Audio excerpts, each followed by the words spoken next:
sit at the feet of two revolutionary queen mothers of Chicago as they share their life and legacy as cultural keepers. Now more than ever, it is so important to understand the greatness from which we come, to truly move forward and solidify our place in the future. To do this, we must sit at the feet of our elders to learn and pass on our true stories before it is too late. If we do not know who we are and where we have been, we will never get to where we are meant to be. Our past is inextricably linked to our present. If you understood what the elders built already, what they sacrificed, and what they were able to accomplish, then it's very clear that we can't feel defeated or we can't feel confused, that we are a part of a continuum that exists for us. I was involved with having the first Black Expo in Chicago, and for the next, second one, I helped organize. I was with Ufomi. We did things like met the ships from Liberia, from the Black Star Line. We actually published a magazine called Africa Must Unite. We started a group called the Black Women's Committee. Betty Randall, Diane Nash, myself. Number one, we wouldn't take any money from the white community. And our motto was, if Black people can't support us, we don't deserve exist. And there's a lot of joy and pride in their stories. And if we don't know the stories, we can't fully be in our own power. If we don't know their power, if we don't know their accomplishments, we can't fully, I think, feel our own capacity to create change in these moments. We don't go around in a circle in life. We go around more of a spiral, because each time we go around, it seems like we're doing something similar, but it's always a step higher. And I always expect the next group to make more inroads into solving our problems than the previous ones did. If there was a way to speak to women about whose we are, and pass that along to our children.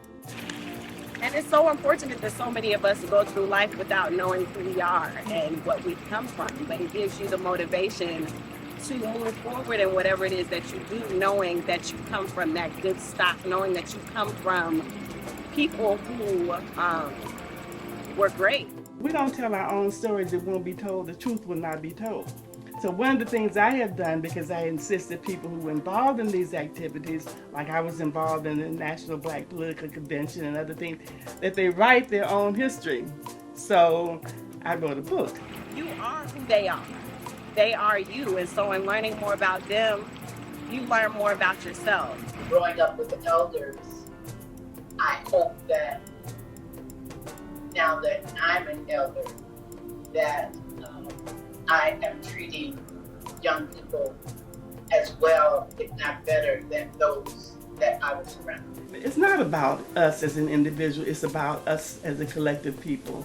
And we have to always keep that in mind and guide us in everything we do. It's just so important to sit at their feet and pay homage to them. I'm so grateful. I'm so grateful for the work that they did. They committed decades and decades and decades of their life to the struggle and for us to be able to experience certain levels of freedom. We're not completely free, but we have a lot more access, privilege, and just so much at our feet and our hands because of the work that they did. And so I almost feel teared up too for the moments that I just didn't realize, and I've lost some elders in my life that I didn't get to ask them the deeper questions. I didn't get to ask them some really integral histories that they had to share and they had knowledge about. And I won't do that anymore. I won't. And if we don't learn the stories of the past, then we'll continue to repeat the mistakes of the past.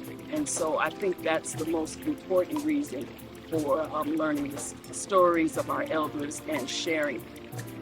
It's important for us to tell our stories so our children and their children know who we are and know where we've come from.